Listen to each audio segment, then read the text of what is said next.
Bien, buenos días, buenas tardes a todos y a todas, ¿cómo están? Bueno, ya llegando, esta es la última semana de la primera temporada de este ciclo de conversatorios denominado Charlas COVID. Hoy tenemos el honor y el lujo, el privilegio de contar con dos referentes, con dos personas que compartimos trabajos y no lecturas. Estamos con Rocío Anguita, ella es profesora de Tecnología Educativa de la Universidad de Valladolid, y también estamos con Manuel Becerra, él es de Argentina, es profesor y magíster en Historia, trabaja en la educación secundaria y en la formación docente y en la universidad. ¿Cómo están, Rocío, Manuel? Bienvenidos. Bien hallados, gracias por la invitación. Un gusto y un honor poder conversar también con un compañero del otro lado del charco, que creo que es nuestra referencia, además básica en el mundo de la educación. Así que yo súper contenta de estar con vosotros y de compartir con Manuel. Muchas ganas de oírle. Muy bien. Manuel. Lo mismo, muchas gracias por la invitación. Encantado de dialogar con Rocío, con Raquel, con Pablo y con vos, Ezequiel, y justamente ir intercambiando un poco para ver cómo pasan las cosas en la otra parte en otras partes del mundo que sin embargo compartimos tantas cosas en común. Así que nada, encantado. Bien. Para arrancar, Rocío, ¿en qué fase del confinamiento estás vos? ¿Por cuántas fases pasaste y cómo estás a fin de cuentas? Difícil decir ahora, porque pasa que finalmente, aunque fue una situación muy extraña volver a casa de pronto, por un momento paras tu vida loca que llevas y para mí los primeros días fueron perfectos, estar en casa, dormir, no correr, pero luego la situación de confinamiento ha sido bastante difícil y eso que yo soy una súper privilegiada. Yo tengo una casa con un patio donde puedo salir, donde cuando no se podía salir a la calle yo podía salir al exterior, tengo una casa cómoda, no me quitaron el sueldo, pude seguir trabajando desde casa, mi familia estuvo bien, es decir, yo soy de la parte privilegiada del mundo que casi lo vio a través de una pantalla, no tanto, pero casi. Sí vi muchas cosas en mi ciudad y otro tipo de elementos. Pero a esto te vas acostumbrando y yo que era de las que primero quería volver a mi despacho de la facultad, ahora resulta que me va a costar trabajo. Y estoy en una situación de semi-confinamiento, digamos que salgo poco. Salgo poco, de forma muy controlada, porque sigo trabajando en casa, entonces es todo raro porque nos tenemos que acostumbrar a una nueva forma social que no es fácil, pero a la vez creo que tenemos todavía bastante miedo y no sabemos muy bien cómo manejar la situación, la verdad. No sé si habré bajado una o dos veces al centro de mi ciudad en estos 4 meses. Claro. Ahora últimamente, ya estas últimas semanas. Bien. Manuel, ¿qué tal todo por Buenos Aires? ¿Cómo lo venís llevando? Bueno, también como Rocío, digamos, yo soy un privilegiado porque también tengo mi casa, mi departamento, no tengo patio, pero me vendría muy bien realmente tener un patio con un poco más de luz y acceso al cielo, pero de todos modos es un departamento en una zona muy urbanizada de Buenos Aires, el barrio de Boedo. A mí lo que me pasó fue que nosotros entramos en una cuarentena estricta a mediados de marzo. Yo empecé a trabajar en el Ministerio de Educación de la Nación en enero, y mi plan era licenciar los cargos de secundaria y de formación docente a partir más o menos de fin de marzo, que es cuando en Argentina arrancan las clases en febrero o marzo. Y justamente a raíz de la cuarentena muy estricta que arrancó a mediados de marzo, yo no pude pedir esas licencias. Entonces, yo tuve 4 trabajos simultáneamente hasta ahora. El trabajo en el Ministerio de Educación de la Nación, mis horas de secundaria, mis cargos en formación docente y mi cargo en la Universidad de Buenos Aires. Todo en la misma computadora, todo en el mismo espacio de mi casa, lo cual, aparte, mi trabajo en el Ministerio de Educación es un trabajo que para mí es nuevo, porque es un trabajo en la gestión y yo no conozco las lógicas de la gestión, que son bien diferentes a las lógicas de dar clases, ¿eh? Aunque uno esté en distintos niveles, hay situaciones que más o menos se comparten. Y entonces yo tenía que aprender las lógicas de un tipo de trabajo que, si bien es en educación, es nuevo, mientras estaba encerrado en mi casa con la computadora pasando de una reunión del ministerio a una clase de formación docente, a cargar actividades para los chicos de secundaria, a mandarle el WhatsApp y así, y fue muy alienante eso, ¿no? De que todos los trabajos, todos los perfiles en todo caso que uno maneja, todos los sombreros que uno se pone, pasan en el mismo lugar y con el mismo dispositivo, digamos. Eso fue muy, muy duro en términos subjetivos, ¿no? En términos subjetivos, después comparto con Rocío, soy un privilegiado, mi situación en comparación fue muy cómoda, por supuesto, no perdí salario, al contrario, acá en Argentina el trabajo en el Estado es un reaseguro en situaciones de mucha crisis económica, más que el sector privado, que sí donde pueden haber suspensiones, etcétera. El trabajo estatal tiene esa garantía, digamos, de que uno mal que mal va a seguir cobrando su salario. Lo que sí hubo, nosotros a mitad de año cobramos el aguinaldo, le llamamos acá, el salario anual complementario, que es medio sueldo más en junio y en diciembre, y eso se fue pagando en cuotas, en vez de pagarse entero ese medio sueldo, se va pagando en cuotas, pero fuera de eso, tengo estabilidad laboral, tengo un espacio físico, tengo una conexión relativamente decente, tengo un dispositivo que me compré antes de que los precios se dispararan, así que privilegiado también, sí. Bien. Bueno, ambos habéis comentado que estáis haciendo docencia, ¿no? Y uno en universidad, el otro en secundaria, pero además, Rocío no lo comentó, pero si no me equivoco también está metida en procesos de activismo, en política también, así que yo creo que me arranco con una pregunta sobre este paso al teletrabajo, ¿cómo ha sido, qué retos habéis encontrado como docentes, porque ambos sois docentes, pero también a nivel de administración, de política, de activismo, qué retos habéis encontrado en estos meses? Muchísimo. La verdad es que pasar a la pantalla ha sido un reto tecnológico tremendo, no mucho para los chavales de la universidad. Yo creo que en eso los profes de universidad hemos tenido muchas mejores condiciones laborales porque ya teníamos un campus virtual, la gente adulta y mal que bien a partir del primer shock que tuvieron los estudiantes de quedar separados. Yo creo que hasta Semana Santa ellos estuvieron como en shock, pero luego ya como que pudieron retomar un poco el curso. Yo creo que nosotros en eso no hemos tenido muchas dificultades. Yo creo que ha habido muchas más dificultades en la conexión social. En la conexión social eso ha sido una cosa bien diferente, porque yo estoy participando en varios movimientos en la ciudad y me muevo en varios colectivos y ha sido muy difícil para algunos colectivos acceder al formato digital. Muy, muy complicado, muy complicado. Sobre todo había una brecha brutal en el tema de la edad.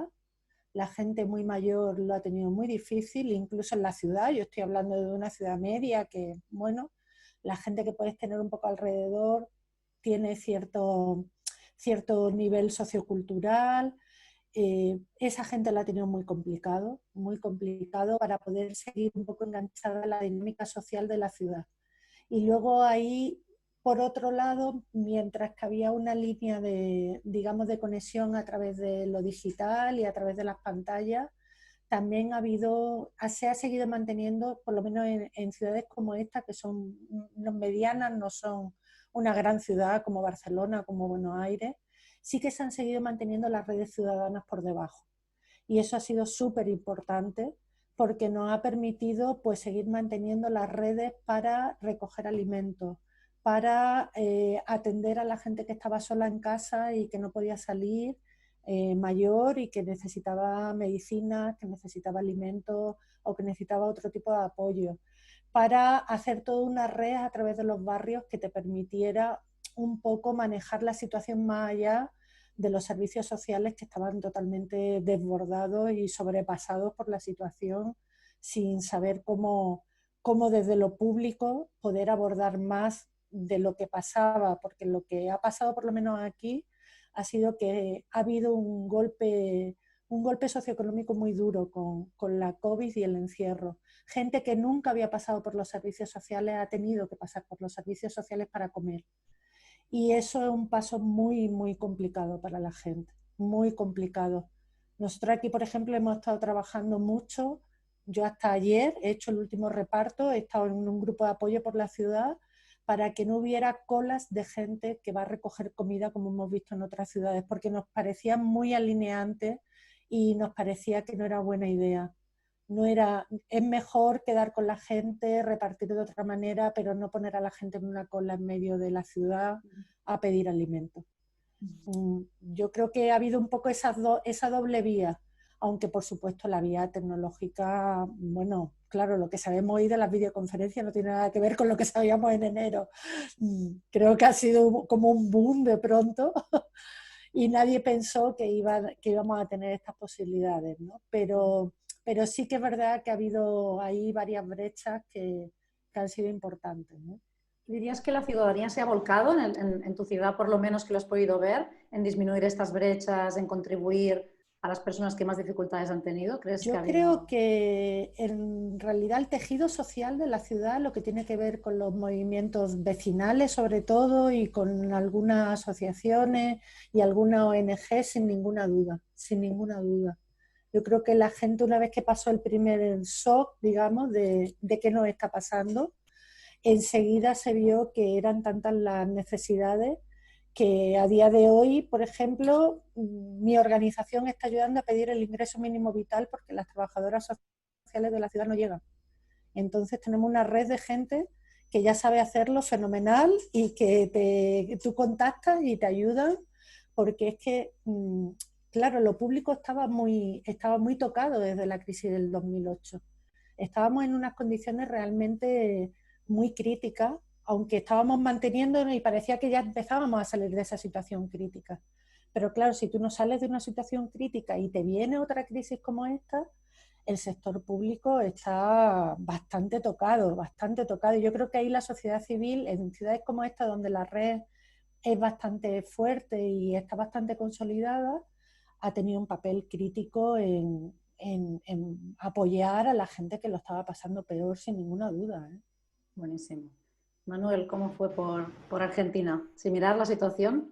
Sí, a ver, hay una gran diversidad, ¿no es cierto? Es un país como muy heterogéneo en términos, no solo, no tanto de riqueza, porque en la ciudad de Buenos Aires, que es, como dijimos, la ciudad más grande del país y la metrópolis donde se concentra la economía, Argentina tiene un problema de hipercefalia, le llamamos.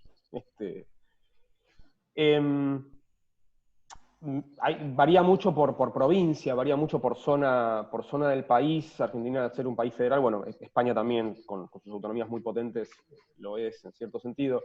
Entonces fue muy diverso. En Argentina lo que sí existe es una tradición de cobertura estatal no potente, o sea, me parece una percepción en la ciudadanía de que en definitiva, en el fondo, siempre puede estar el Estado con un hospital o con una escuela o con una ayuda social. El cambio de gobierno en diciembre, en ese sentido, fue importante porque, digamos, la ciudadanía volvió a elegir al peronismo, que ha sido quien tradicionalmente ha encarnado esa visión del rol del Estado más presente, y que esa cobertura social no pudo ser totalmente desarmada en los distintos periodos en el que hubo un desarme del estado de bienestar, básicamente en la última dictadura militar, en la década del 90 y en los últimos 4 años.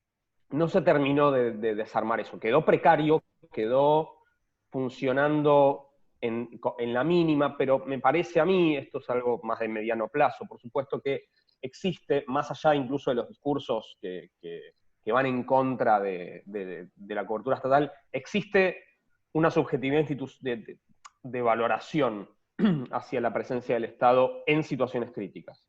Eso es una parte. La otra parte es que Argentina, este gobierno de Alberto Fernández, recibió un problema económico gravísimo en diciembre, antes de la pandemia, y encima vino la pandemia. Entonces, no hay básicamente un peso en ningún lado, y eso implicó una articulación muy fuerte del Estado con las organizaciones de la sociedad civil, con organizaciones de base de los barrios más pobres. Implicó también que las comunidades de muchas escuelas se volcaron también al reparto de bolsones de comida, con los mismos problemas logísticos de aglomeración de gente. Yo trabajo en una escuela secundaria que, si bien queda en una zona muy céntrica y cara de la ciudad, es una escuela pública, recibe a su población de un barrio de emergencia que es la Villa 31, que es uno de los barrios precarios más grandes de Buenos Aires, que queda en una zona céntrica. Y las primeras veces que hubo reparto de bolsones de comida, yo no estuve participando del reparto, pero bueno, muchos compañeros y compañeras fueron a colaborar. Se armó una enorme aglomeración de gente, lo cual era todo un problema y un peligro, digamos, de tener filas y filas de gente acumulándose en una escuela, en el centro. Eso después luego se fue solucionando, pero sí hay un entramado muy fuerte, me parece, entre el Estado. Hay un ejercicio de colaboración entre el Estado nacional y los estados provinciales, incluso los que son opositores. Eso se ve, por lo menos se transmite. Después, por supuesto, tendrán sus internas y sus tiras y aflojes. Y hay una presencia muy fuerte de organizaciones de la sociedad civil que tienen su alineamiento político, que en Argentina son muy fuertes desde la década del 90, cuando fue una de las grandes avanzadas contra la cobertura estatal, del desarme del estado de bienestar. Ahí surgieron con mucha fuerza organizaciones de base, que a partir de los 2000 fueron un poco aliándose, no pertenecían directamente, pero sí aliándose con el gobierno del kirchnerismo 2003-2015, y mantienen una relación en todo caso con el peronismo, aunque en los 4 años del último presidente, el presidente anterior de Macri, hubo una colaboración en todo caso, justamente por eso, porque a pesar de los discursos, etcétera, en definitiva quienes sostienen ese colchón social son estas organizaciones que manejan gente, que manejan caja y que colaboran para que no estalle, digamos. Entonces ahí hay una presencia muy protagónica de esas organizaciones sociales, por suerte. Me parece que eso ha ayudado bastante a que no estalle. El gobierno, de todos modos, ha lanzado un par de bonos de emergencia para personas que no tienen un trabajo formal. En Argentina el 50% de la actividad laboral es informal, o sea, son personas que no tienen el privilegio del teletrabajo, sino que tienen que salir literalmente de su casa para ir a trabajar, o porque tienen un pequeño comercio, o porque tienen trabajos más precarios todavía, de venta ambulante, digamos, son personas que no tienen la posibilidad de optar, bueno, listo, no voy a la piscina, no doy clase, entonces tengo la computadora y veo qué hago, sino que literalmente tienen que salir a la calle, no han podido hacerlo las empleadas domésticas, y para eso el Estado ha lanzado 2 bonos que no es mucho dinero, pero bueno, en todo caso, tal vez mantienen una muy mínima posibilidad de supervivencia en este contexto. Sí, para terminar, don Pablo, para terminar de ilustrar y contarle a Rocío y a Raquel 2 cuestiones para complementar lo que dijo Manuel. A noviembre del año 2019, la Argentina no tenía Ministerio de Salud. O sea, estamos hablando de ese contexto, no había Ministerio de Ciencia, ¿no? Entonces me parece que la situación actual que le toca a quienes están a cargo hoy del Estado Nacional era cuanto menos precario, ¿no? Sí, Pablo. Yo quiero hacer una pregunta, si bien se trae en educación, con tanto input y tanta recomendación, tanta receta de lo que tiene que ser la educación en unos meses más, de aprovechemos la oportunidad, yo quiero irme para la otra dirección aprovechando el sentido crítico de ambos. Y quiero preguntarle qué es lo que más les ha indignado en estos meses. Es lo que cuando lo ven es como, joder, otra vez este tío, esta escuela súper guay, concertada, que hace aplicaciones súper guay con los estudiantes, habiendo tanta precariedad en la pública, joder, cómo se está privilegiando la privada sobre la pública. No sé, hay tantas cosas que al final indignan, pero ahí también uno entra en Twitter o en otro espacio y también hay como un discurso, una navegación complaciente igual, ¿no? De cosas guay, de que son cosas fenomenales, de que la universidad virtual es una oportunidad para tal.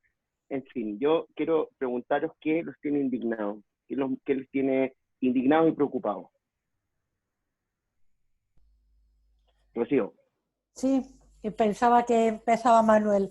Pues mira, a mí en términos educativos, casi pensándolo así, lo que más me indigna es que solo sabemos lo que está pasando en las escuelas públicas. Si lo pienso un poco más, sobre las escuelas concertadas hay tal velo y tal ocultamiento de la situación que estoy segura que hay muchas escuelas concertadas, normalmente son escuelas bastante segregadas social y culturalmente, pero también hay otras vinculadas a otro tipo de barrios más populares y donde hay otras dificultades, y ni siquiera en esas escuelas nos hemos enterado de nada.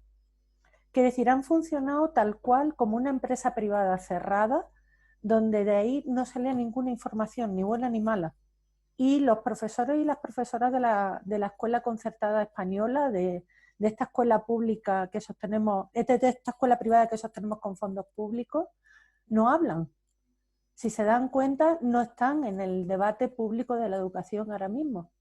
Ellos están esperando a que empiece el curso, pero no les estamos escuchando. Entonces, yo no sé qué ha pasado ahí. Sé qué ha pasado en las escuelas públicas. Sé dónde estamos ahí ahora mismo.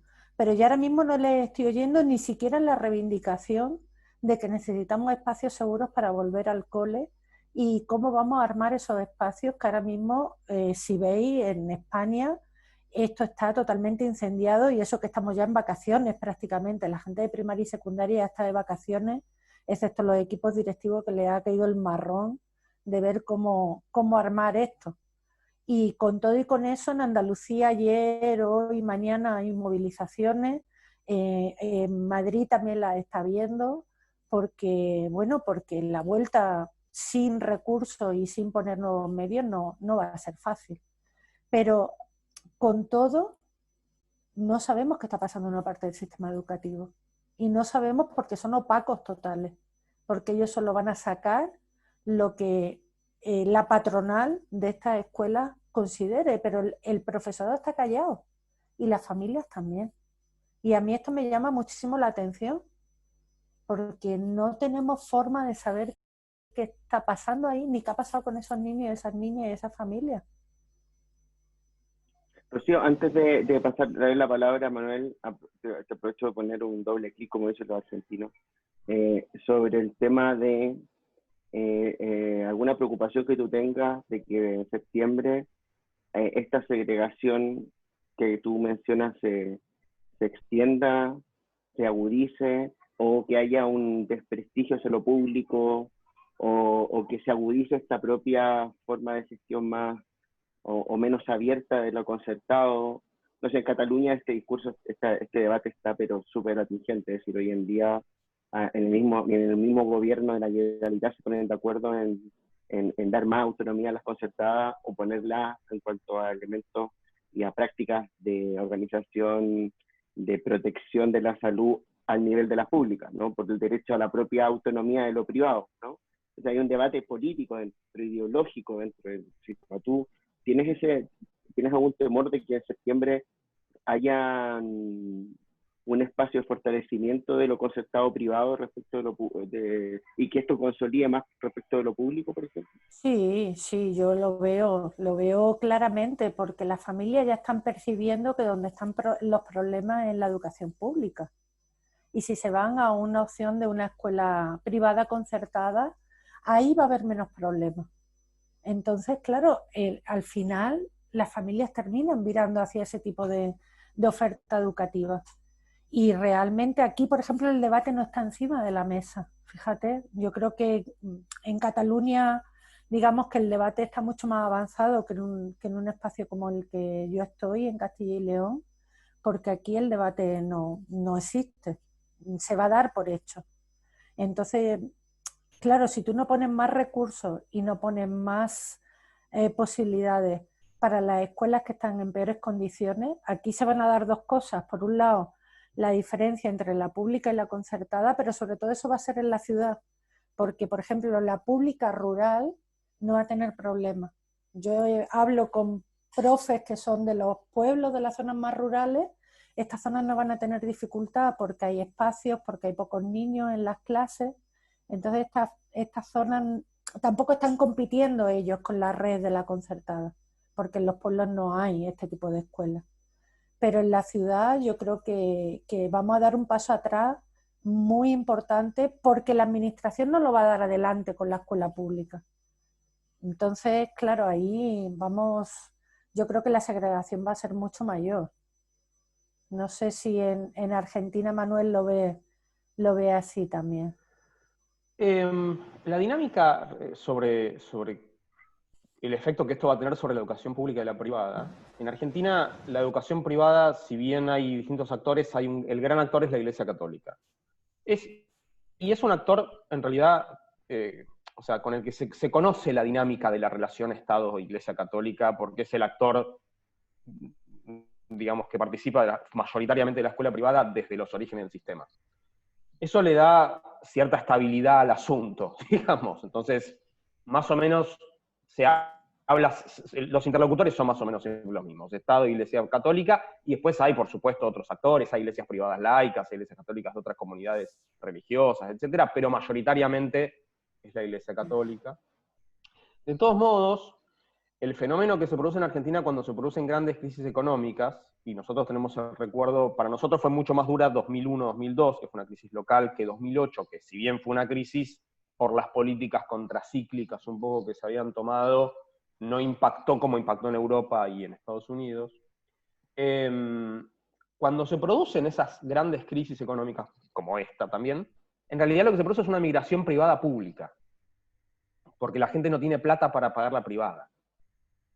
Entonces vuelve a la escuela pública. Entonces ahí el debate es si el Estado, los estados provinciales en realidad, van a brindar una ayuda financiera al subsistema privado, que en muchos lugares es importante porque cubre matrícula, básicamente, que no puede absorber la pública porque no hay escuelas públicas para absorber esa matrícula.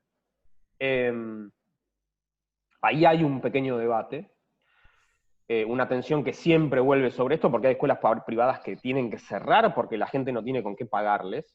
Y después está el otro debate de qué tan preparadas están las escuelas públicas para recibir esa migración de matrícula.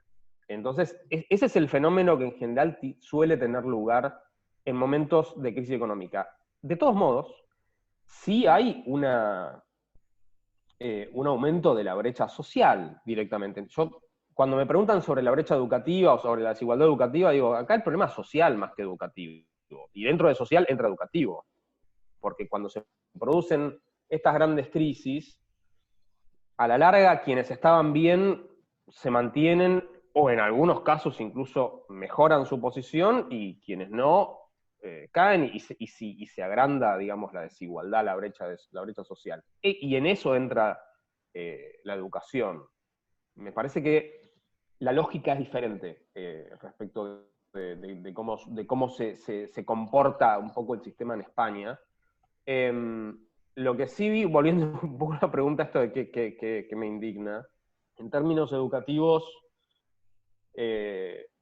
no sé si es por el momento de mi vida en el que estoy como bastante paciente en las decisiones que se toman, pero sí es cierto que hay algo que ha sucedido en las escuelas privadas, y que yo lo vi de forma directa porque en formación docente en Argentina, la formación docente depende, o está fundamentalmente impartida en institutos de formación docente, que son institutos de educación superior, no universitarios, que dependen de las provincias. La mayoría del Estado, de los estados.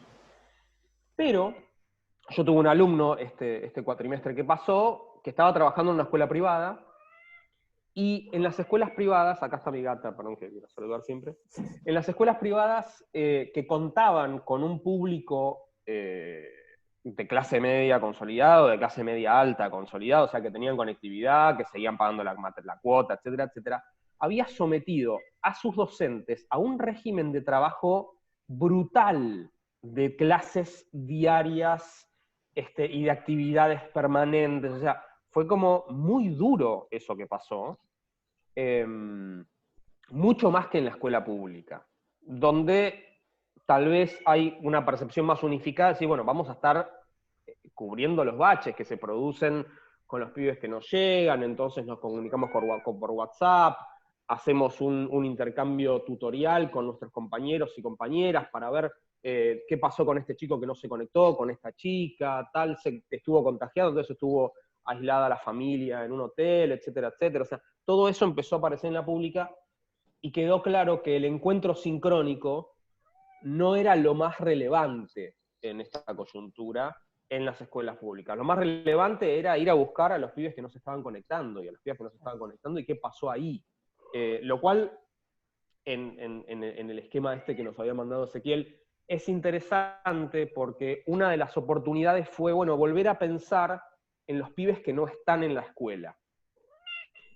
Cosa que debe ser tenida en cuenta, por supuesto, en la presencialidad, pero por lo menos en mi experiencia, esta primera mitad del año que pasó, fue el tema. O sea, más que el Classroom, más que el Meet y más que el Zoom, el tema era buscar a esos chicos y esas chicas.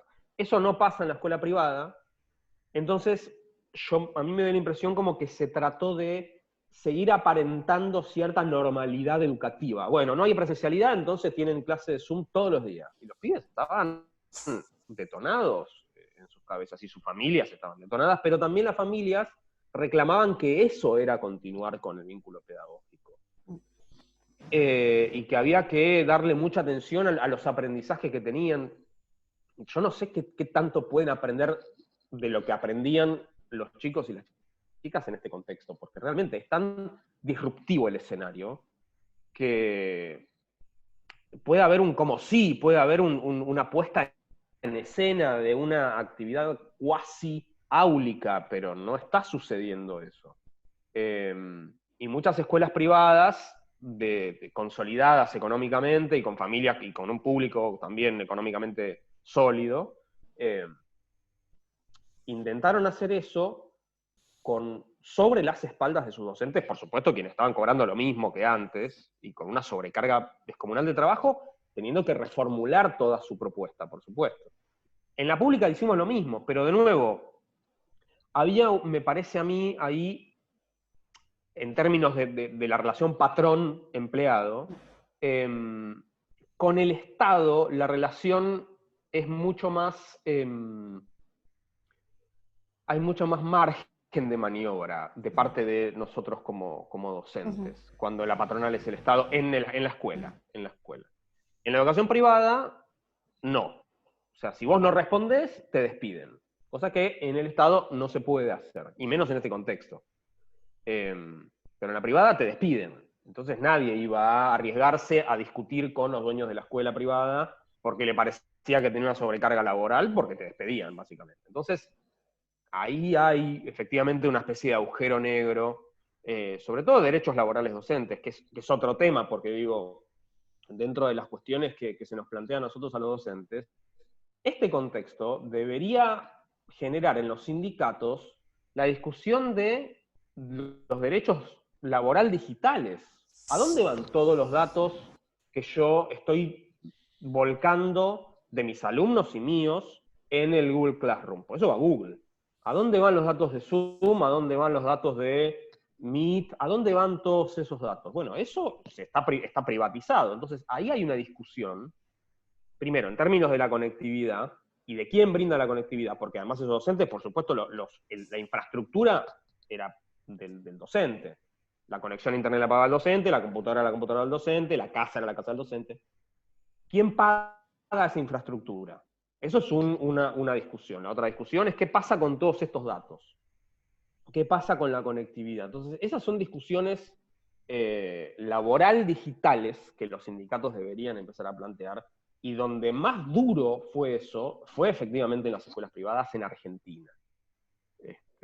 Por ahí eso, en términos de cosas que uno fue viviendo que pasaba, que este velo que tienen las escuelas privadas en general, en este caso, puso un manto sobre situaciones de mucha explotación laboral y de mucha exigencia a los chicos y las chicas que también están en situaciones muy, muy duras. Digo, otra preocupación muy fuerte es la situación en la que están los niños, niñas y adolescentes en este contexto. El Ministerio Público Tutelar de la Ciudad de Buenos Aires tenía unos datos de que el 70% de la vulneración de derechos, abusos de todo tipo, que sufren niños, niñas y adolescentes es dentro del hogar. Eso es independientemente de la clase social. Bueno, esos chicos hoy están en sus hogares, siendo vulnerados.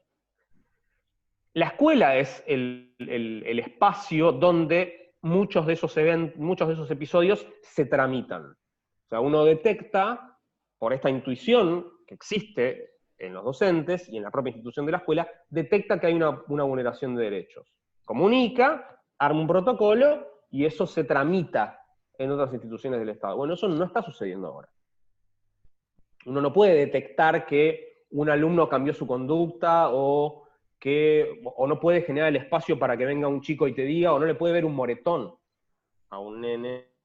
Un moretón es un golpe en la piel de una nena que se acerca a charlar algo o que la ves en el aula. Uno no puede hacer eso. Entonces no se están canalizando todas esas situaciones de vulneración de derechos.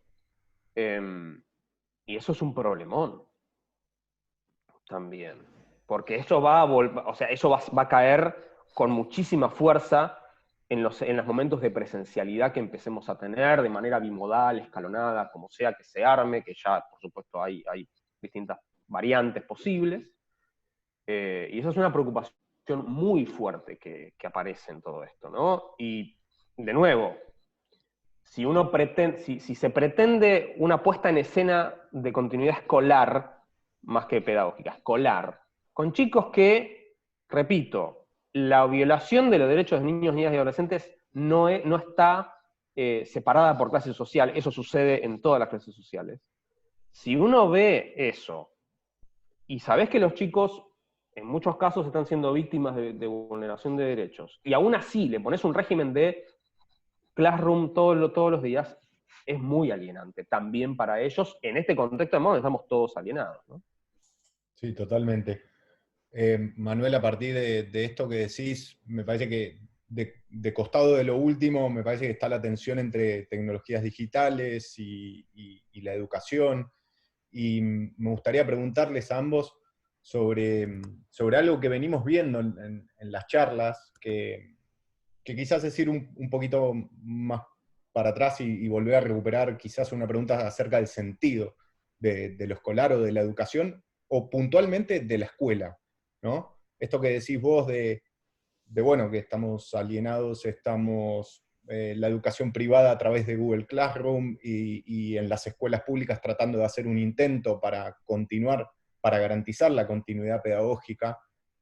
Venimos recogiendo y levantando un montón de testimonios, de experiencias y vivencias en donde nosotros, con Raquel, con Pablo y también discutiéndolo con otros colegas, sentimos que hay una reivindicación del sentido de la escuela como, nos decía Inés Dussel, como el lugar otro, ¿no?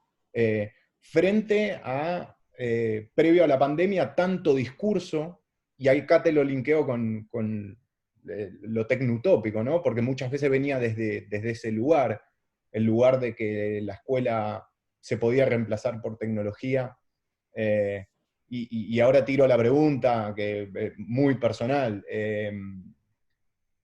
Quizás es ese nuestro gran triunfo para quienes nos dedicamos a la educación de esta etapa, cuando la veamos desde lo histórico, que es la reconquista del lugar escuela como espacio fundamental para la socialización, para el aprendizaje, para la comunicación de chicos y chicas. Yo creo que sí, ¿eh? Fíjate que Manuel ha dicho una cosa muy importante y creo que se nos estaba olvidando. La escuela es un espacio seguro en términos generales para los niños y las niñas, frente a esas realidades familiares, otras realidades sociales que viven que son muy difíciles y muy duras. Entonces se nos estaba olvidando que tenemos un espacio social seguro para los niños y las niñas y se nos estaba olvidando que tenemos un espacio crítico de socialización, porque estábamos tan metidos en la dinámica del currículum y de las materias y del individualismo que se nos estaba olvidando esto. Fíjate que el otro día hablando con una maestra de primaria aquí, ella me decía, mira, han pasado dos cosas en el confinamiento que yo las valoro muy positivamente. Una es, como decía Manuel, poner el foco de atención en los niños y las niñas que tenemos perdidos en el sistema, que ya de mano sabíamos que están bastante desenganchados y que, bueno, pues son los efectos colaterales del sistema, ¿no? Tú siempre sabes que hay un número de niños a los que no llegas y que no se van a enganchar al sistema educativo. Y decía, bueno, pero esto nos ha permitido, pues efectivamente, no tanto a través de las grandes plataformas, sino a través del contacto y el seguimiento, hacer un acompañamiento y buscar a esos niños y a esas niñas y buscarles en su familia y saber un poco qué está pasando ahí.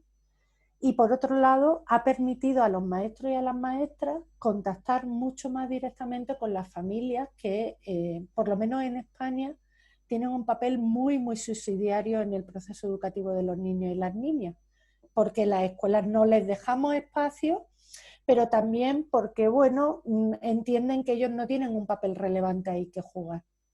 Y ella me decía, fíjate que es la primera vez, y es una maestra ya con sus años de carrera docente, que las familias nos llaman a decirnos, oye, lo habéis hecho bien, estamos contentos con el trabajo que se ha hecho este año a pesar de todo. Entonces, claro, yo creo que esto nos está dando otra visión de la escuela. Por lo menos en Europa pensábamos que la escuela es un mal necesario, pero estábamos viendo desde una óptica como muy individualista y muy de capital humano, de hasta dónde tienen que llegar mis hijos para que mejoren. Pero en realidad necesitamos la escuela como espacio público de crecimiento, no solo individual, sino también social y cívico de nuestros niños y nuestras niñas, porque es el único espacio creado para eso socialmente. Y que ahora, en una situación de crisis tan potente y de encierro tan potente, nos damos cuenta que realmente las necesitamos, que no es este cuestionamiento que hacemos de las escuelas porque reproducen ni porque dónde vamos. Bueno, pues es verdad, pero también es un espacio para otras cosas.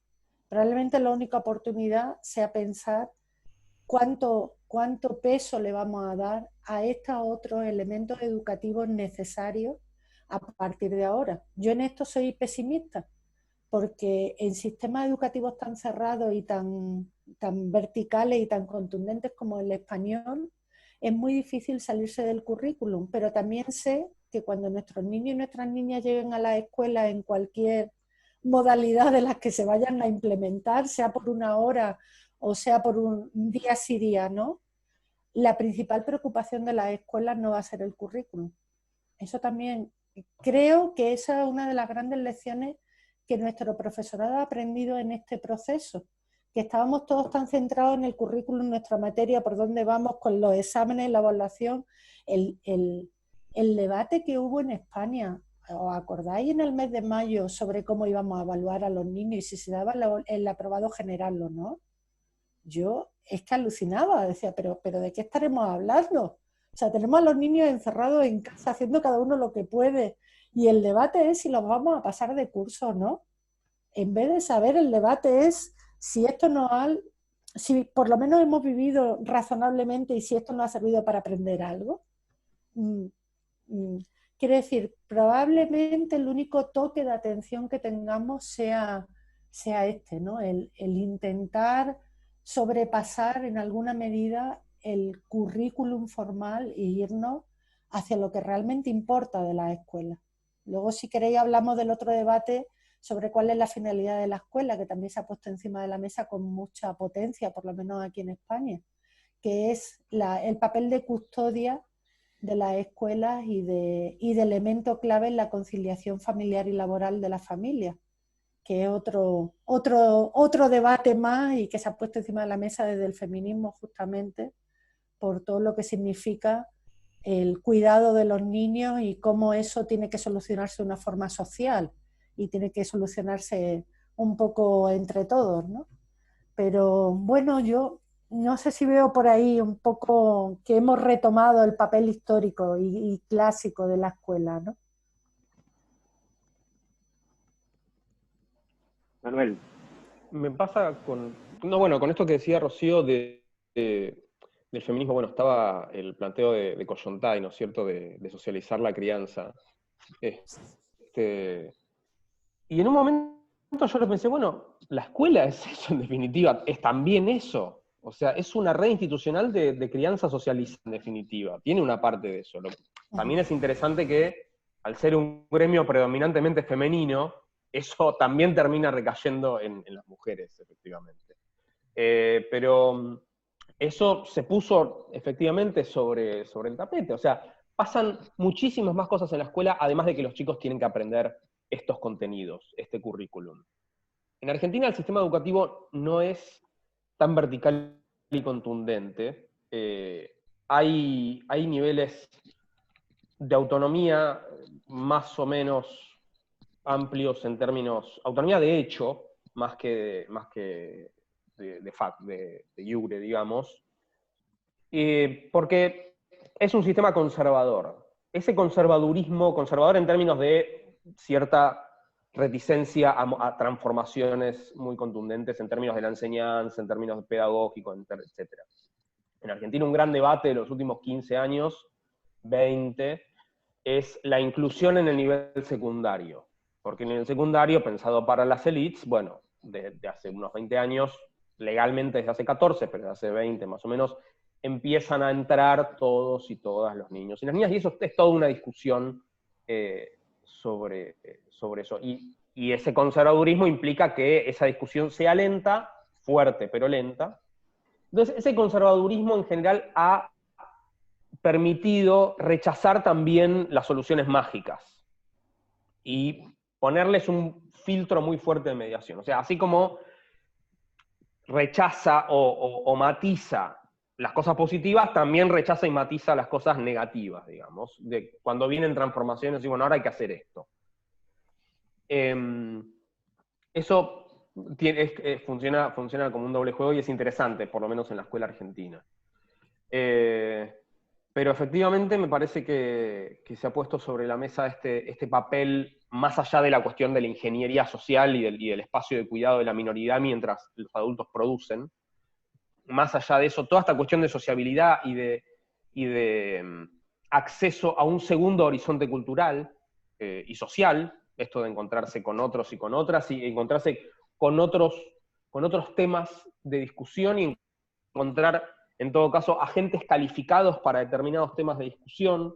Los chicos pueden canalizar sus debates sobre la agenda pública en la escuela. Por ejemplo, en 2018 en Argentina fue muy fuerte el debate sobre la interrupción legal del embarazo, la interrupción voluntaria, perdón, del embarazo.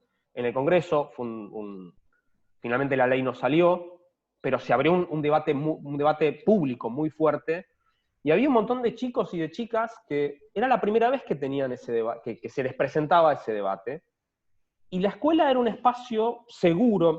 Me gustó mucho eso que dijo Rocío, que la escuela es un lugar seguro, no solo en términos de protección de los derechos de niños, niñas y adolescentes, sino también en términos de tratamiento de determinados temas controversiales socialmente. Si la interrupción voluntaria del embarazo, del aborto, es un tema controversial, porque hay posiciones encontradas, hay discusiones a veces muy, muy furibundas, en términos sociales, la escuela es un lugar donde eso se puede trabajar matizadamente, donde se puede trabajar con calma, donde se puede dar voz, donde se pueden jerarquizar los argumentos, ordenar el debate. También es un espacio seguro en ese sentido.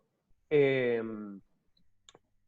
en un país, en una región tan desigual como América Latina, y en un país desigual como Argentina, en la escuela pública es un lugar donde se encuentran, o se pueden encontrar, chicos y chicas de distintas clases sociales en situación de paridad, que después, en otros momentos de la vida, se van a encontrar como empleado y patrón. Pero en la escuela pública serán pares por un tiempo, y eso les da una voz igual en la discusión de determinados temas. O sea, hay un montón de cosas que pasan en la escuela, efectivamente, más allá de lo curricular, que se puso en evidencia ahora. Quedó en evidencia, hay una revalorización de la cosa más moderna, si se quiere, de la escuela en ese sentido. Yo tengo ahí como una tara muy, muy modernofílica del triunfo de la modernidad y los logros de la modernidad en términos de su duración, y que incluso ha resistido distintas críticas hechas de distintas maneras. O sea, se la criticó por reproductivista y se descubrió que no necesariamente era reproductivista. Se la criticó por subversiva y se verificó que tampoco era necesariamente subversiva. Se la criticó por esto, por otro, y la escuela sigue.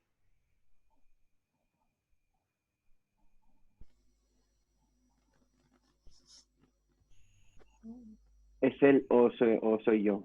Sí, no. Se trabó la conexión. Cuando dijo la escuela subversiva, No. Zoom nos abandonó. Zoom dijo, pero... Llegó Zoom y dijo... Sí.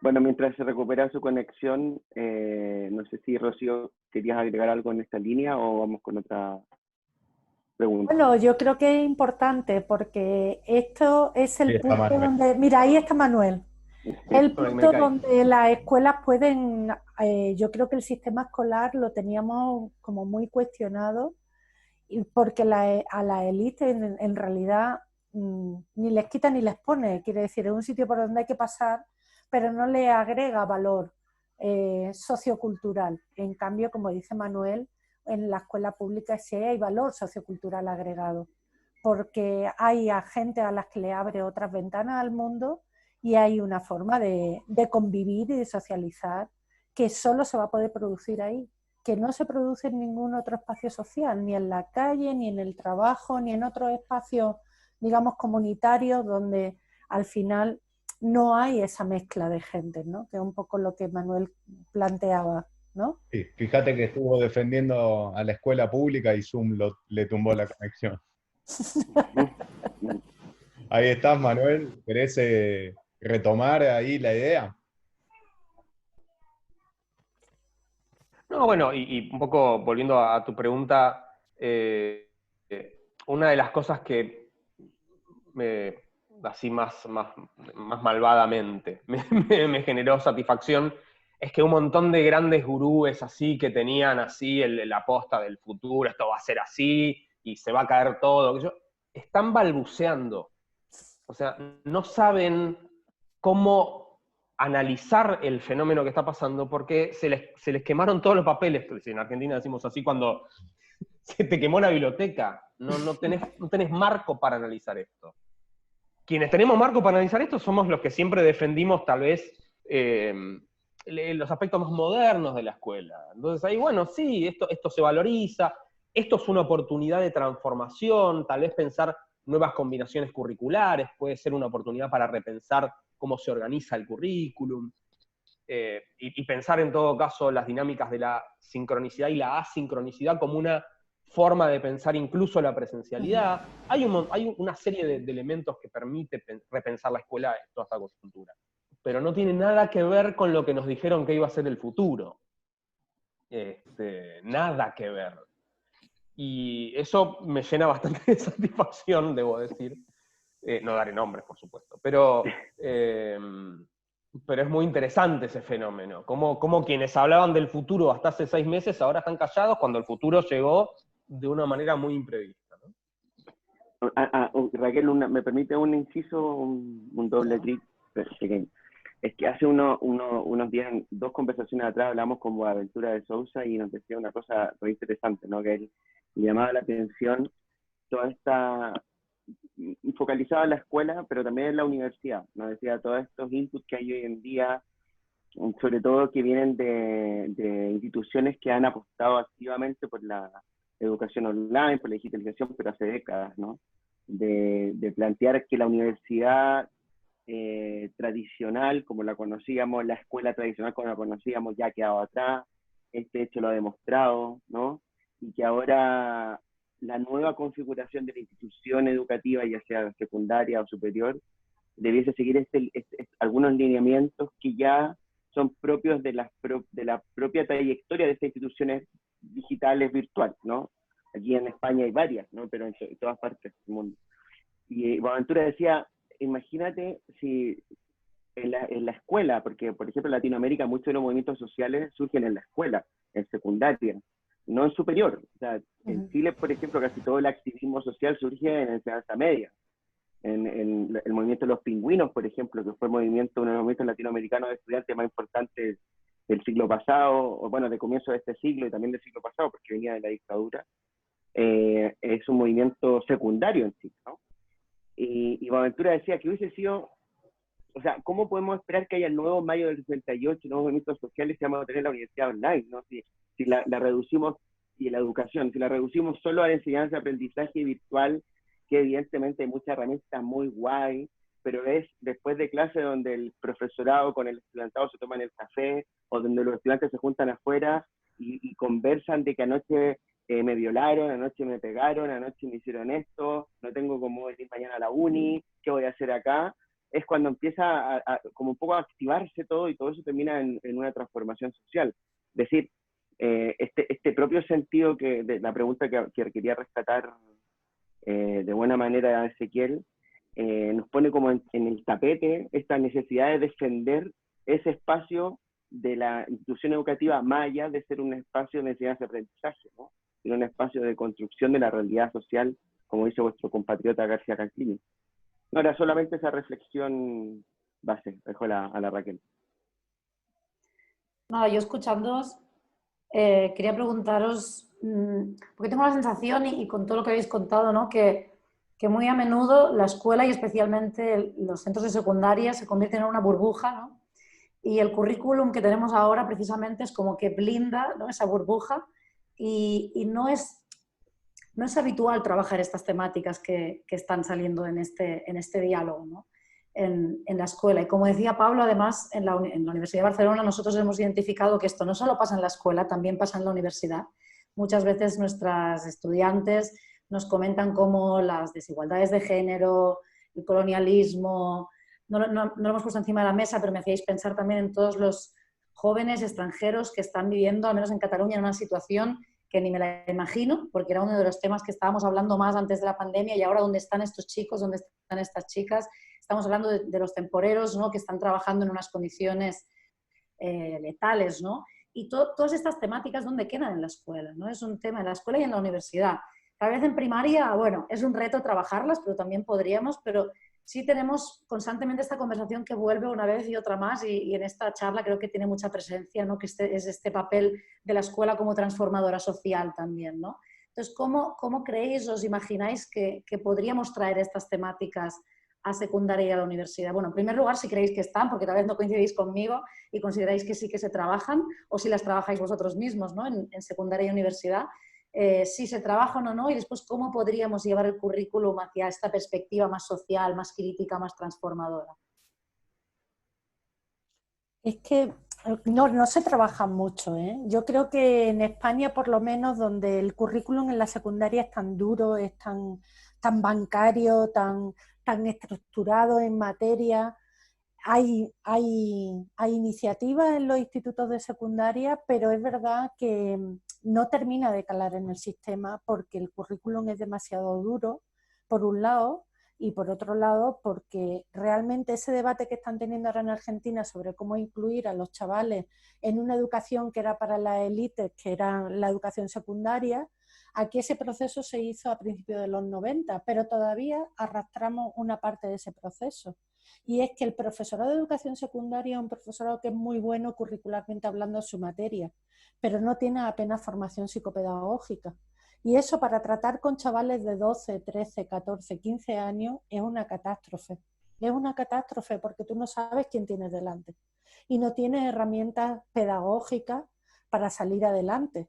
El debate, digamos, que nos ponen sobre el tema de las tecnologías, yo creo que no es tanto la cacharrería que se puede usar, ni dónde, como muy bien dice Manuel, qué hacemos con los datos y dónde van esos datos que usamos, porque no ha habido una apuesta pública por software libre ni por plataformas educativas públicas donde podamos estar seguros y podamos, como decía Sousa Santos, que también lo vi en vuestra conversación, tener derecho a Internet y derecho a tener información en Internet, pero segura.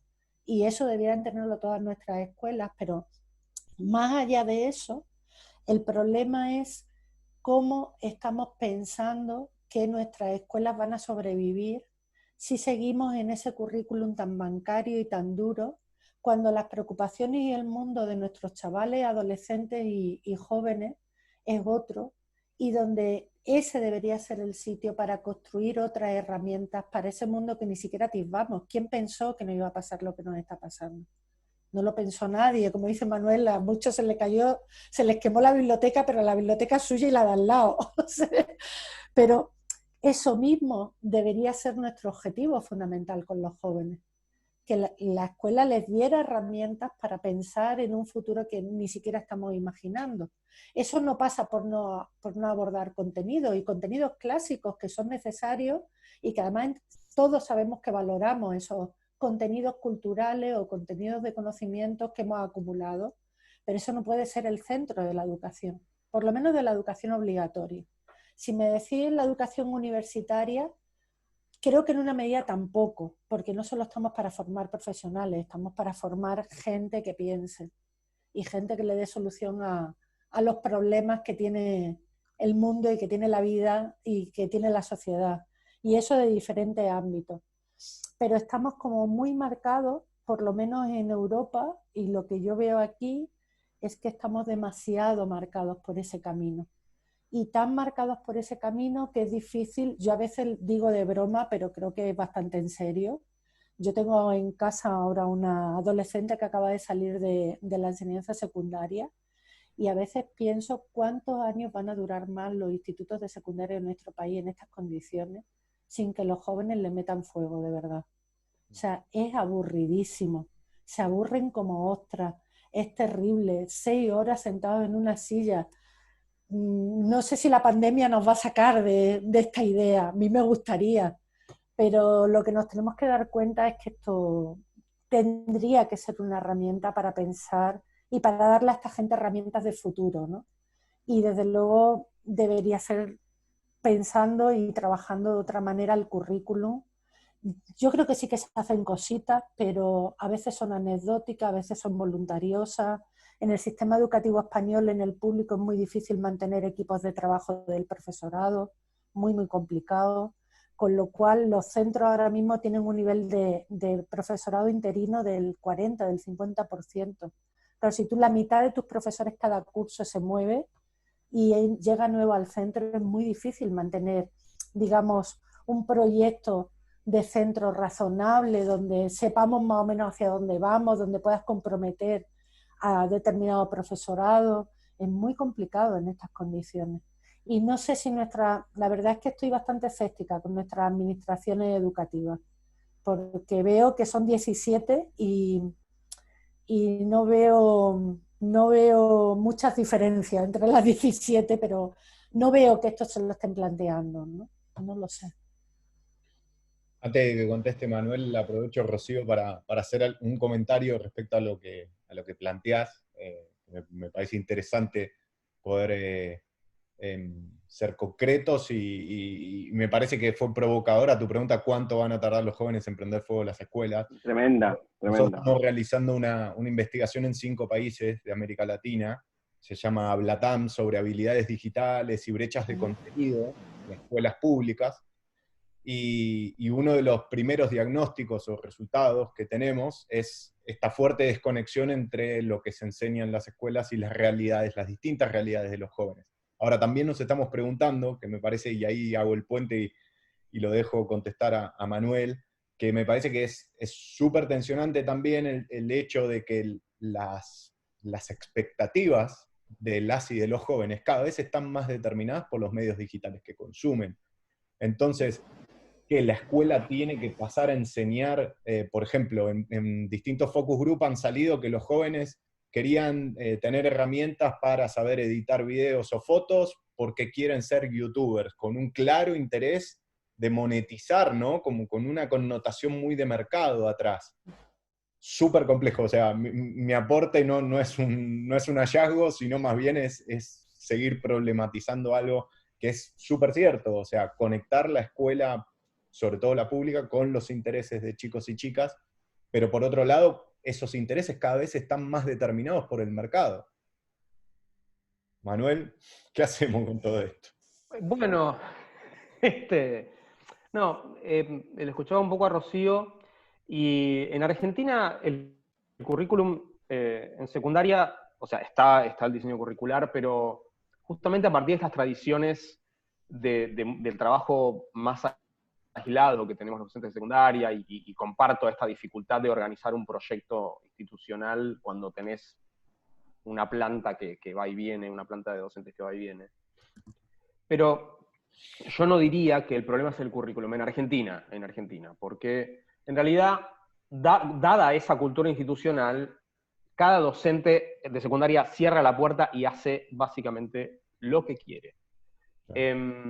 Esto para mí, como decía antes, respecto de lo conservador que es el sistema, puede servir para dos cosas. Puede servir para que uno haga experimentos virtuosos, digamos, de trabajo, y puede servir también para correrse del currículum y caer en un currículum de hace 50 años también. En el caso del currículum, me parece que el currículum ofrece la base, el currículum que está, aún con la necesidad de reformularlo, y ahora voy a ir a eso que planteabas vos, Ezequiel, ofrece la base para que uno se mueva con cintura para trabajar problemáticas que los chicos necesitan trabajar. Por ejemplo, cuando tienen una pregunta sobre un tema de agenda pública. En Argentina, ahora tuvimos 2 o 3 casos, por lo menos visibles, de violencia institucional, y una pregunta fue, bueno, ¿cómo trabajar el problema de la violencia institucional, la desaparición de un adolescente de sectores populares y el asesinato de otro por parte de la policía? ¿Cómo trabajar la violencia institucional en una virtualidad? Lo cual es muy difícil, efectivamente. Pero, sin embargo, uno puede trabajar la violencia institucional en la escuela presencial, por lo pronto, y hacerla dialogar con el currículum. Me parece que eso hay que ser astuto, pero uno puede hacer dialogar con el currículum cualquier tema. Y nadie, si vos sos astuto si te preguntan justificarlo en el currículum, se puede justificar en el currículum. ¿Por qué estás hablando de un caso de violencia institucional que pasó ayer? Porque en formación ética y ciudadana yo tengo que trabajar el respeto a la democracia y los derechos humanos. Está acá, está escrito acá, estoy trabajando eso. Con este caso, porque esta es la didáctica que yo agarré, era esta. Me enganché en un tema de agenda pública que a los chicos, sobre todo de secundaria y de sectores populares, les resulta de especial interés. Me enganché de ahí y estoy trabajando esto que me dice el currículum que tengo que trabajar. Y nadie va a hacer escándalo por eso si uno lo justifica bien, y por supuesto si no interpone las sensaciones más subjetivas de uno sobre el tema. Si da un tratamiento lo más imparcial posible, sabiendo que eso desde ya es imposible. Ahora, sobre todos estos impulsos mercantiles, los estímulos mercantiles que tienen los pibes y las carreras del futuro y todo esto que tantas veces se discute, y desde ese cristal se mira otra vez a la escuela, y ahí nuevamente rescatando los logros de la modernidad, digamos, a mí me parece que la organización disciplinar de la ciencia, de la modernidad, con sus modificaciones, por supuesto, de los últimos 200 años, ha planteado una cantidad de formas de pensar lo real distintas y muy efectivas. Entonces, no hay que enseñar edición de fotos. En todo caso, vos tenés materias de arte, tenés matemáticas, tenés física, y si vos haces un buen trabajo, una buena planificación didáctica de esas materias, que son las materias tradicionales, arte, matemática, física, con una buena planificación didáctica, eso puede dar la base para que si un chico o una chica quiere ser youtuber, tenga herramientas para hacerlo. Para mí no hace falta enseñar machine learning en la secundaria. Está matemática. Entonces, con una buena planificación didáctica de matemática, si alguien quiere después estudiar machine learning o ciencia de datos, tiene su base. O sea, no hace falta ir sobre el último grito del tecnológico, porque justamente uno de los problemas de eso es la obsolescencia, son los ciclos de obsolescencia. A fines del siglo XX, cuando se planteó la cuestión de la informática, etcétera, los contenidos de informática de 1995 hoy no sirven para nada. Pasaron 25 años y no sirven para nada, pero para nada, esos contenidos de informática de 1995. Hoy se enseña otra cosa, que tal vez dentro de 20 años tampoco sirven para nada. Entonces, si vos haces cambios curriculares para meter eso, cuando eso vos tenés una masa crítica de docentes formados trabajando eso, capaz que ya es obsoleto.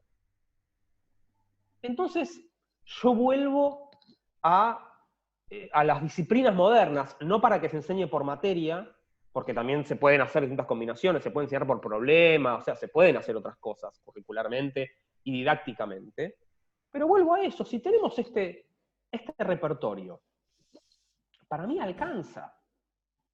Porque vos no sabés qué le va a interesar a cada chico. Si quiere ser youtuber, si quiere ser sociólogo, arquitecta, futbolista, o no sabemos por dónde va a ir acomodándose la cabeza de cada chico, de cada chica, de cara a su futuro. La cuestión es proveer una base de cuestiones que les resulten atractivas para reflexionar lo real. Herramientas para reflexionar lo real. Y después seguirán su camino. Pero me parece que tenemos que hacer eso, ¿no? Dar herramientas para reflexionar sobre lo real desde distintos lugares. Desde el arte, desde las ciencias exactas y naturales, desde las ciencias sociales y humanísticas. Lo real. Son distintas formas de ver el mundo. Con distintas metodologías para ver el mundo. Las sociales miran una parte del mundo, la física, la química y la matemática miran otras partes del mundo, el arte mira el mundo de otra manera. Me parece que, pero eso es más didáctico, y eso es una gran deuda de secundaria, que es repensar su didáctica más que el currículum. Sí. ¿No?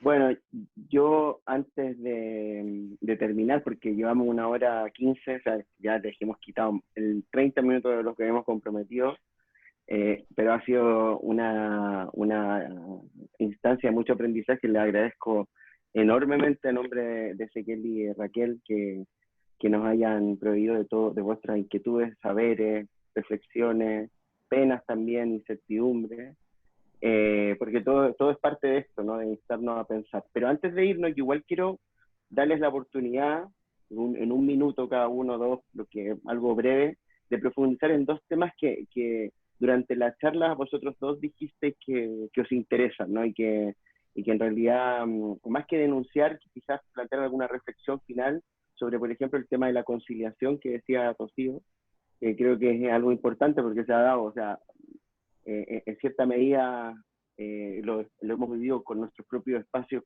en el cole de nuestro hijo, con nuestros colegas de la universidad, con gente amiga, pero también lo hemos visto como un fenómeno que se arrastra y que se ha agudizado incluso acá. Entonces, no sé, Rocío, ¿qué nos puedes decir al respecto?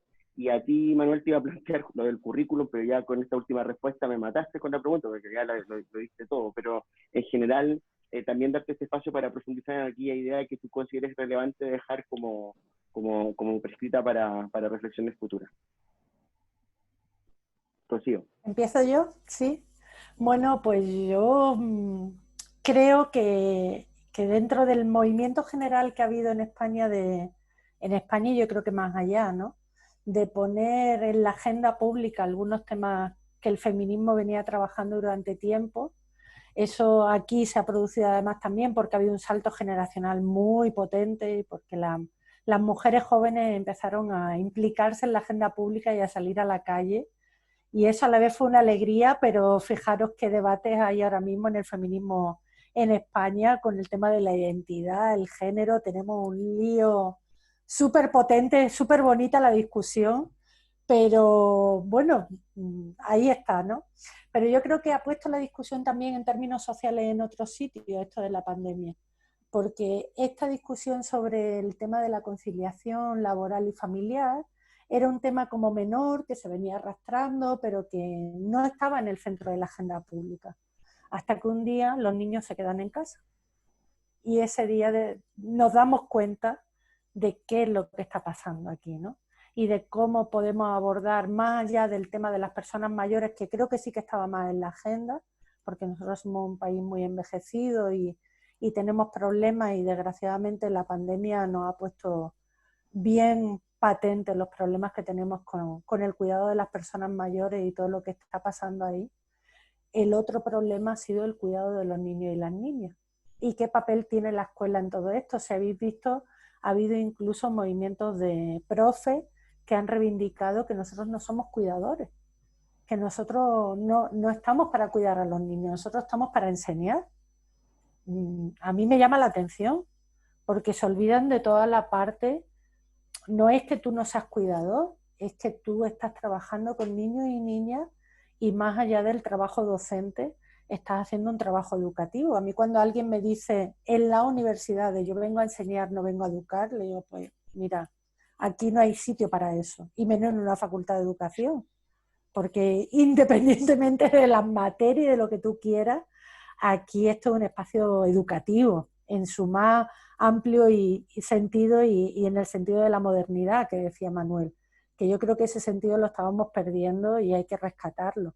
Entonces probablemente ese sea uno de los grandes buenos debates que van a seguir en la agenda pública. El tema de la escuela, esa es una de las presiones más duras que están teniendo ahora mismo para volver a la presencialidad. Yo creo que más allá de lo curricular y de lo educativo, la presión social ahora mismo está en qué vamos a hacer con los niños y las niñas cuando empiece el curso y no podamos ir todos los días al cole, esto cómo se va a manejar. Y eso nos va a llevar a otro debate también social que tiene que ver con la conciliación y con los horarios de trabajo y con cómo hacemos para poner en el centro la vida y los cuidados frente a la bolsa, que de esto va esta crisis, ¿no? Para mí, finalmente, esta crisis va de la bolsa a la vida. ¿Qué queremos poner en el centro de nuestras prioridades y cómo vamos a salir de esta? ¿Vamos a salir con más dinero pero mucha menos gente y mucha gente va a morir de alguna u otra manera, mucha gente va a caer, o vamos a salir poniendo los cuidados en el centro de nuestra vida y poniendo la vida en realidad? Y un poco parando, no sé si os acordáis que en algún medio español hubo algún artículo sobre cuando empezamos a salir del confinamiento y alguna gente tuvo que volver al trabajo después del encierro, que decía, pero es que yo no he terminado por echar de menos el trabajo porque qué mierda de vida llevaba. Estaba todo el día corriendo de aquí para allá, no tenía vida para atender a la gente que quiero, no tenía vida para parar, no tenía vida para nada. O sea, yo creo que esto es lo que nos ha puesto encima de la mesa esta situación, ¿no? Claro, de una forma muy agudizada socialmente hablando.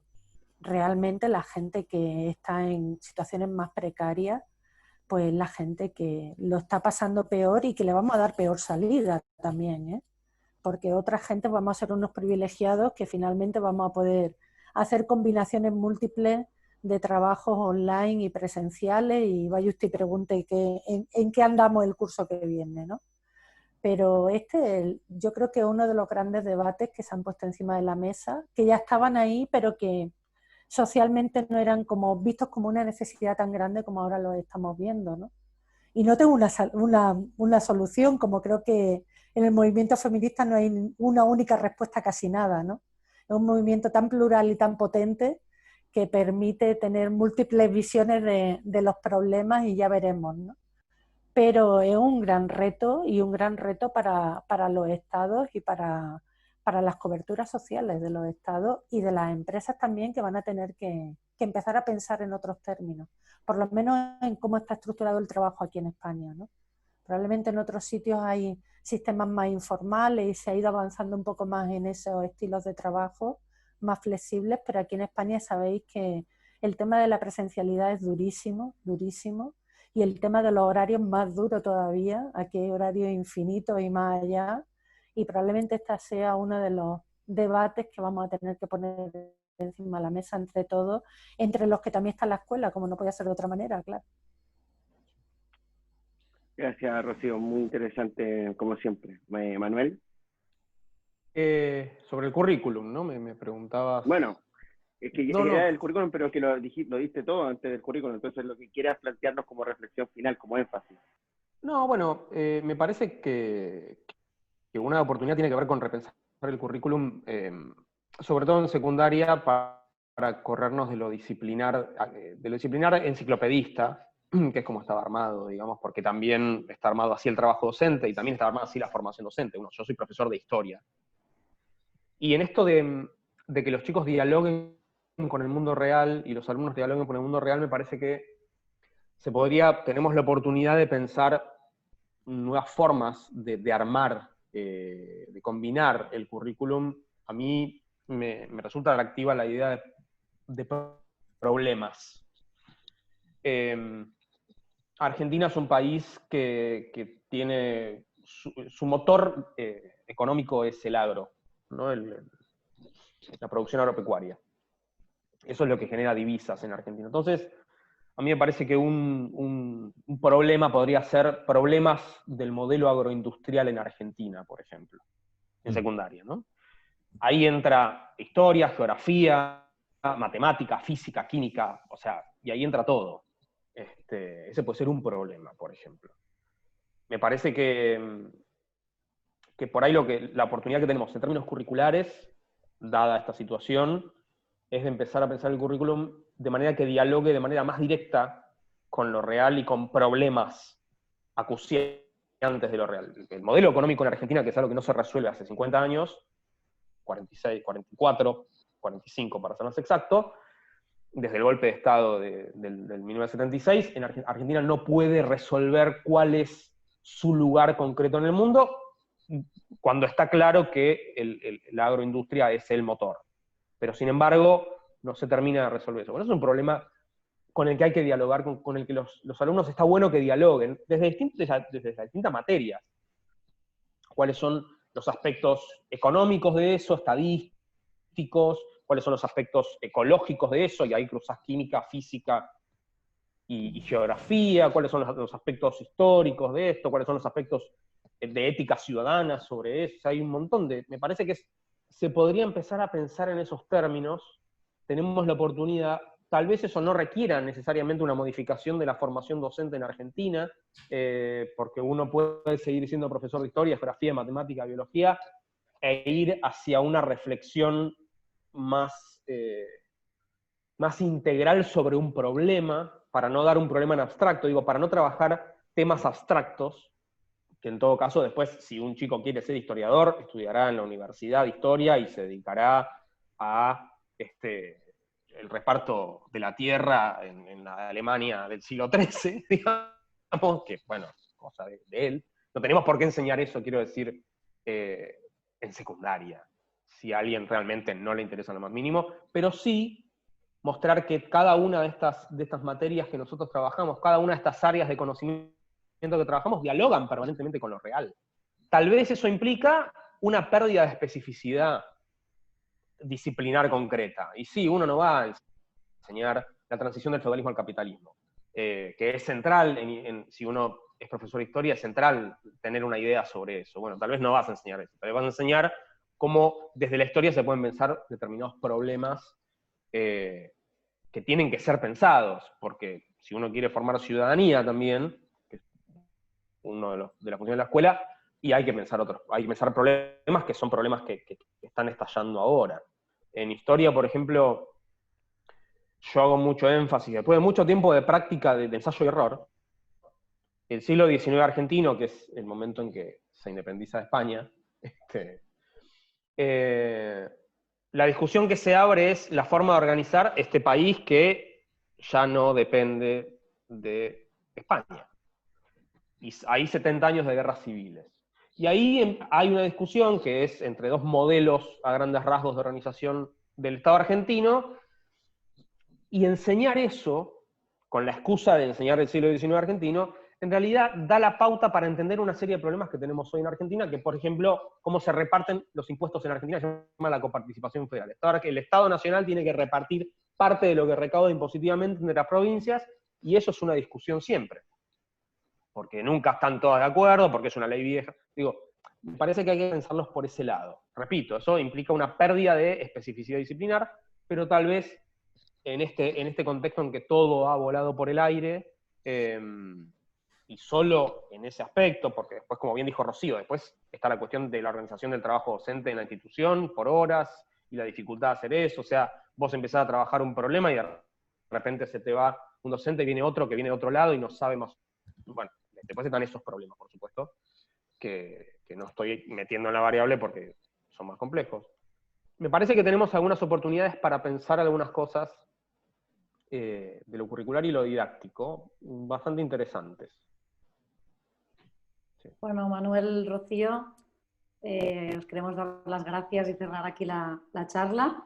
Y así al final, con estos titulares que nos habéis dejado maravillosos, sobre todo yo en lo personal, agradeceros que estéis reclamando, por un lado, el trabajo de problemas y situaciones reales, ¿no? del mundo real, y por reclamar el cuidado en la escuela, ¿no? En la escuela no solamente se enseña, igual que las familias obviamente no solamente educan y cuidan, sino que es tarea de todos, ¿no? Entonces, muchas gracias por todo lo que nos dejáis. Me entraron ganas, Manuel y Rocío, de ir a vuestras clases, así que a ver si me invitan algún día y me cuelo por allí. Me encantaría escuchar una clase vuestra, tiene que ser maravilloso. Así que, bueno, gracias a todos por el tiempo dedicado. A vosotros por la invitación. Un gusto. Sí, muchas gracias a ustedes, Rocío, Raquel, Pablo, Ezequiel, por también conocer otras realidades, otros contextos, otras formas de ver el problema en función del lugar donde está cada uno. La verdad, riquísimo. Y esperemos en la revancha presencial, ahí en Valladolid. Ahí está. Por ahí. Ojalá, no conozco, me encantaría. Ojalá. Me encantaría. Pues a ver si tenemos oportunidad pronto. Ojalá. Pronto. Un beso. Sí.